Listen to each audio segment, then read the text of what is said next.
বলে এত টাকা এখন আমাদের কাছে নাই, আমার ছেলে ছোট একটা চাকরি করে। এরপর এই সকল ঘটনা আমি আমার মায়ের সাথে শেয়ার করি এবং মা আমাকে বেশ কিছু পরিমাণ টাকা পাঠায় যাতে করে এটা দিয়ে আমি সুন্দর মতো ডাক্তার দেখাতে পারি।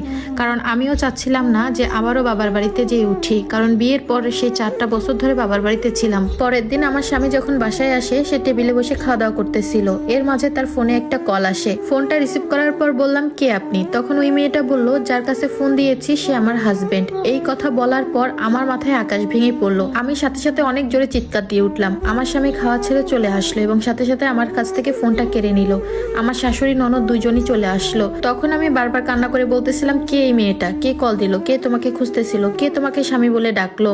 তখন তারা কোনো কথাই বলতেছিল না। আর ওই দিন আমি ঘরে অনেক ভাঙচুর করি, কারণ ওই দিন আমার কোনো সেন্সে ছিল না এই কথা শোনার পর। এরপর আমি ব্যাগপত্র গুছিয়ে আমার মায়ের কাছে চলে আসি, কারণ এত প্রেশার আমি নিতে পারতেছিলাম না। আর আমার স্বামী আমাকে একবারও আটকায়নি। বাসায় আসার পর আমি অনেক দুর্বল হয়ে পড়ি, কিছুই খেতে পারতেছিলাম না। পরের দিন আমার মা আমাকে ডাক্তারের কাছে নিয়ে যায় এবং ডাক্তার আমাকে জানায় আমি মা হতে চলেছি, আমি যেন একটু সাবধানে থাকি। এরপর ওখান থেকে বাসায় ফিরে আমি আমার স্বামীকে কল দিলাম, কারণ তখন আমার বিশ্বাস হচ্ছিল না যে আমার স্বামী আরেকটা বিয়ে করেছে।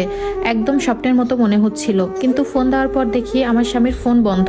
তারপর ননদের ফোন